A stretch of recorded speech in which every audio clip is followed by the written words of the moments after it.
as is right here.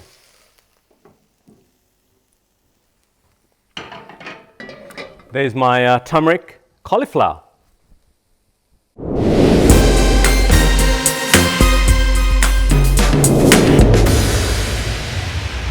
Hi, this is Dr. Habib. Today we're going to make a fairly quick dish, 5-10 minutes max. It's made out of cauliflower, and we're going to incorporate curcumin, turmeric, the whole turmeric actually. So my ingredients is basically 1 cauliflower. We've got some coconut oil. I've got some ginger, and I've got some garlic that I've already finely crushed and chopped, and the turmeric, the whole turmeric. So in my skillet, I'm warming it up before I add my coconut oil.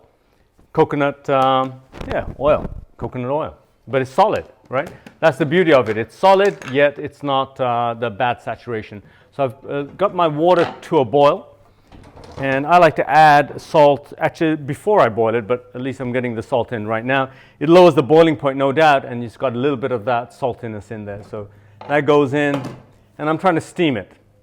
So the reason I want to steam it is because I want the center to be sort of half cooked, and the finishing cooking will be done in my wok here. So I've just added enough water to kind of submerge it 1/3 and let the steam really build up.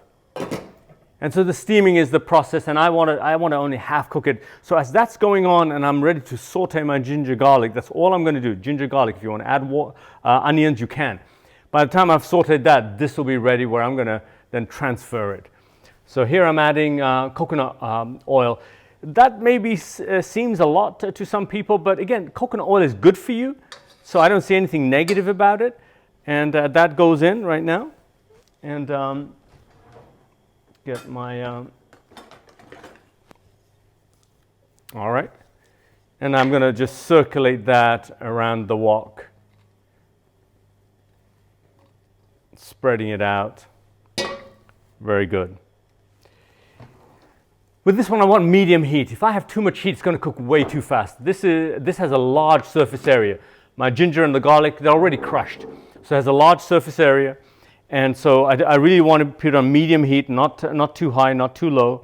And you can see it's taking some time for that coconut oil to melt because it's not super hot.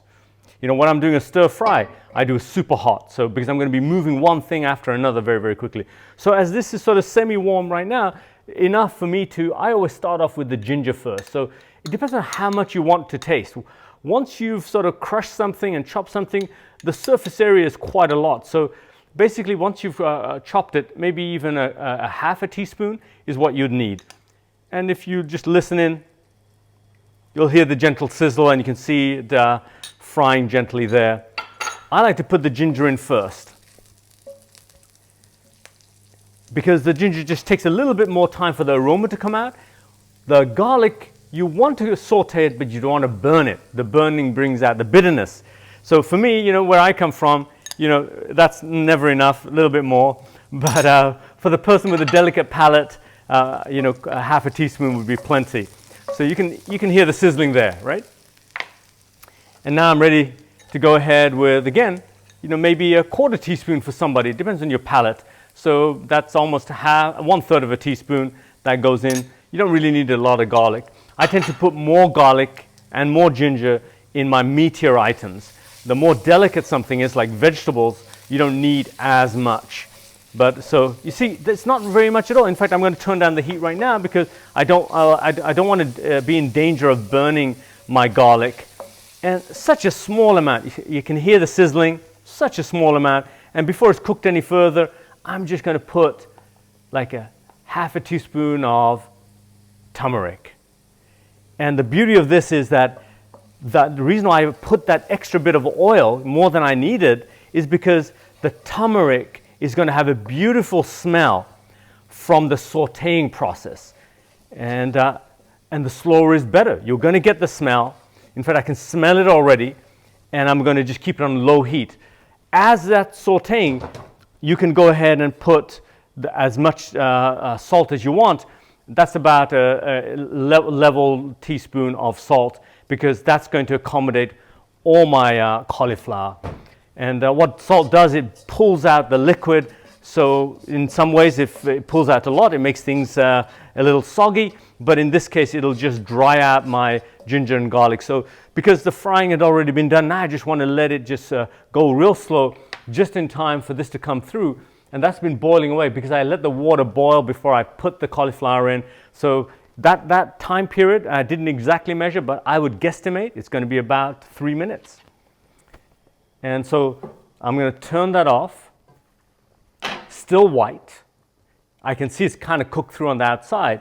And so I'm going to transfer that. And as I dig my knife in, I can feel the firmness in the middle, because what you could do here is as you leave it out, you could actually leave it out to cook in its own heat. Again, not fully cooking because I wanted to finally cook it over here. So just for the sake of time, I'm not going to let it cook in its own heat. I'm going to transfer it over here. And now, watch me get burnt. No, I'm going to be gentle, no precautions here.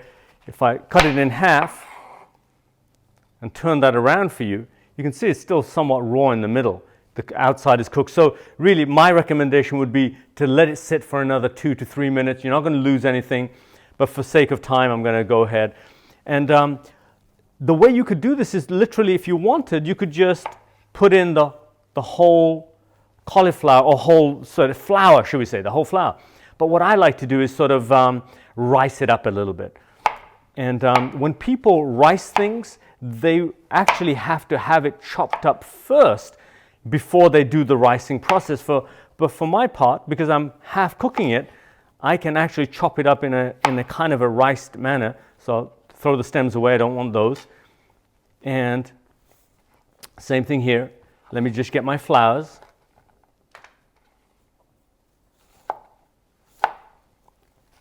Put my stems away. And so the ricing, there's no art and science to this. Just chop it up, just like that. So crisscross one way, then crisscross the next way. Same thing here, crisscross one way. And you can make the pieces as small or as big as you like. So there's a variety of sizes here. It doesn't have to be perfect. And the beauty of this rice process is that now you have more surface area. More surface area means that you can really coat that seasoning around this area. Now, if you look back at the pot, it's got a more of a browny look about it. It was yellow. Look at the difference between turmeric, which is yellow, and a sauteed turmeric, and not a lot. In that tiny amount, you got so much flavor, full of antioxidants. What we describe is curcuminoid. Curcuminoid is in the family of flavonoids. Flavonoids are rich as antioxidants, they're detoxifiers. And what they're saying about the whole turmeric is that if you buy it as a whole spice with the skin, you've got the fibers, and the fibers further nourish the bacteria in your gut. So these just go in. Now I can turn up the heat a little bit more. Everything's warm, so nothing's cold. So the temperature will go up real quick. And all we're doing now is just sort of, I take every little bit of my food in there, don't like to waste anything, is you can hear it sizzling, and you're just going to be turning it around, just spreading that yellow, and you'll see the color of the cauliflower transition. Now, the typical Indian style, this is Indian style cooking, is that they might put potatoes with it as well. So you could have boiled some potato, cut it into small cubes, and then the flavor that you're getting around the cauliflower would just as easily go around the potato and the cauliflower, assuming that both been cooked. And you'll get that sometimes tastes even better because the flavor from the potato sort of complements the cauliflower and vice versa. In fact, mixed vegetables are very much complementary. Sometimes you want to cook one vegetable at a time, but if you look at most of the dishes that we cook in the Indian style, you tend to mix them as a medley. And if you you can mix them any which way you like, but there's certain combinations like cauliflower and potato that have a really good sort of synergy. The other one, which I like to talk about, wouldn't be appropriate for this dish, is celery. You can literally put celery into any dish and it will enhance the flavor. In fact, I put celery in many meat dishes to enhance the flavor, not for the sake of the celery. I chop it out so small you may not even see the celery. And a lot of the mixed spices, the dash and also, they all have dried celery in them because celery is a really a flavorsome enhancer of flavor. So just that half a teaspoon of salt is enough because there is no gravy to disperse that salt. So you're getting that salt kind of coating around the vegetable. And so now you just cook it as long as you want. So literally you could cook it for 3 to 5 minutes because the more you cook it, the softer it gets. So what I would do here is maybe put some aside and just sort of taste for crunch. Still got a bit of a crunch, and some people might like it that way. I like mine a little bit softer, so just keep on doing this. And for people who are a little adventurous, what you find, because I like it softer, I'm going to keep cooking it, is that I don't want to soak this with too much water. I'll just take some of that water and let it steam through like this.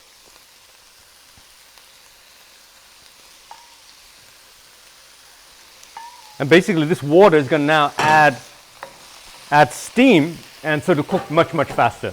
Another way of doing it is just put a lid on it for a minute and it'll have got much softer very quickly. But I like it this way where you're still sort of cooking it and you've got the steam from that little bit of water that I added.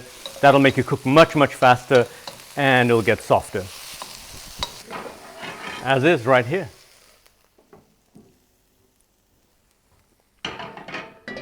There's my turmeric cauliflower. So now that I've shown you how to cook with turmeric, I wanted to explain the benefits of the cauliflower, which is classified as a cruciferous vegetable, very good for liver detoxification because it has something called 3-indole carbinol, and that is part of the liver pathway, great detoxifier, full of sulfur in order to support the liver and help with the production of glutathione. And as far as the turmeric, which is classified under the flavonoid category, it's a great antioxidant. It's great at supporting the gut because it helps produce the kind of bacteria in the gut that are good fermenters. And fermenting bacteria take insoluble fibers in the body, including from the whole turmeric, and they're able to produce short-chain fatty acids. The beauty of that is that it activates only positive pathways. So it reduces inflammation, it activates the bacteria to alter metabolic signals in the body. Literally, your metabolism in the cells in your liver and your muscles increase based on these signals from short-chain fatty acids. So there's the power of turmeric and cauliflower.